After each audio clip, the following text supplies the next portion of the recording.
How would you summarize your qualifications to be president? Well, I've never been a grade B actor.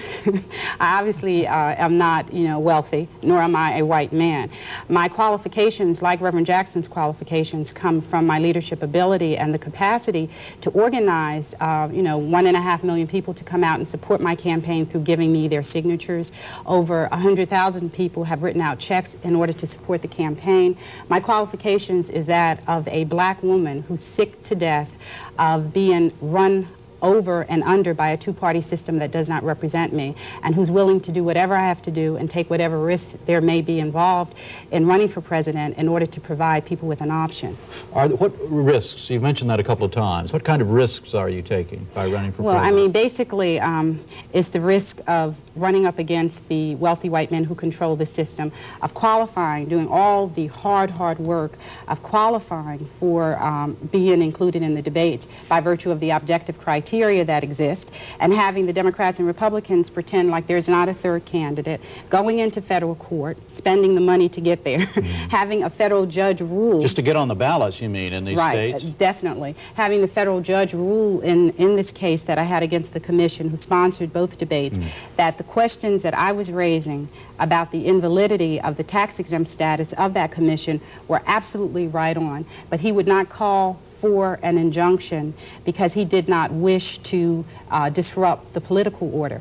Also, the risk of being maligned by, the real folks in the Democratic and Republican Party, that leadership. People like Ron Brown who get on TV and say things like I'm ridiculous, when in fact what I'm doing is providing my people and the other disenfranchised people in this country an opportunity and option to express our total disillusionment with these two parties. Do you have any message for the franchise people? I mean, for the majority whites. Do you want them to vote for you? What would be their message to them? Well, the message that many have responded to, which is a message for a fight in this country for democracy. I think it's being eroded. I think we need to be very frightened by the abuses of power by the people who run this nation. I think, for the folks who are turning up in polls and saying, I don't know who to choose from, many of those people come from all walks of life. I think what they have to do is to do what the Chilean people did just a week and a half ago, to say no to a process that is alienated from all kinds of common people, that does not represent us, and that is not really steeped in or cares about democracy. I care about the people of this country. I really got fired up in 7th grade civics class when they told me that the thing that we had going for us as a nation was a participatory democracy that represented all folks. I found out as a young black girl watching my father die at the age of 12 because an ambulance service would not come into the community to pick him up. Because it was a black community? They didn't serve Because it was a blacks? black community and a poor community. Where was that? Was in Pennsylvania, Chester, right? Pennsylvania. That justice did not extend and that you had to fight for it, and that's what I've been doing, fighting for it, standing up and saying that we as the African American community must lead the way in making it possible for us to determine the direction of our country, not a handful of elitist, racist, and exclusive white men. You have said, you've conceded that you don't expect to be elected president, but you must have considered, have you not, what a Fulani presidency would be like? What would be different about it? Well, one thing is that I would have to fight my way to the White House, given that this whole process is so unfairly controlled by, But you're on the ballot in all 50 states. I mean, people can vote for you. One of the things that I would do right away, which is what I've been fighting for very strongly, is more inclusion on the part of the American people. I think we need automatic voter registration. I think we need to send out a message to the Congress, the Senate, and other forces that control the country at a state and local level, that the people of this country will be more involved, that we really do believe in democracy, that there must be a majority rule. Let me just give you an example of something that has been very surprising to people. In the state of Indiana, both Dukakis and Bush filed late and are on the ballot illegally there. I am the only presidential candidate on that ballot legally. In the state of Missouri, where Ron Paul, the libertarian, did the same thing, he was thrown off, and every appeal to get on has been denied him.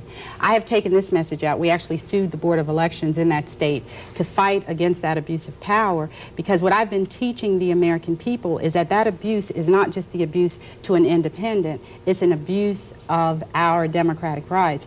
And people are shocked. They're shocked at the exclusion. They say, Dr. Fulani, are you sure you're on the ballot in all 50 states? Maybe they don't know it. Maybe that's why you weren't in the debates. Yeah. But they do know it. But they don't care about us. They care about projecting images that allow them to win while we continue to lose. You've talked about taking risks, but it seems to be like you are enjoying yourself, are you not?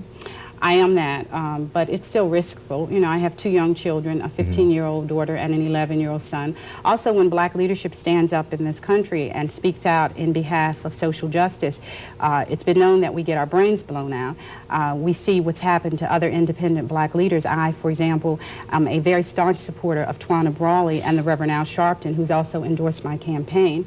And we've seen the New York Times and other major newspapers in that state go out of their way to misconstrue the facts of this young woman having been raped and attacked by white law enforcement agents. And also many blacks, too. Just for the record, a lot of the black leaders have also criticized that. I mean, they've taken opposite position than what you take. Right, but there is a gap, which is the point that I'm making about my candidacy, between what black leaders do and what the people in the streets do.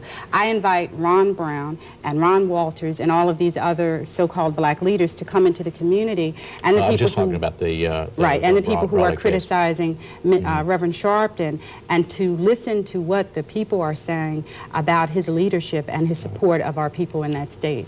Dr. Fulani, again, thank you for being with us tonight. Thank you for having me. Good luck to you.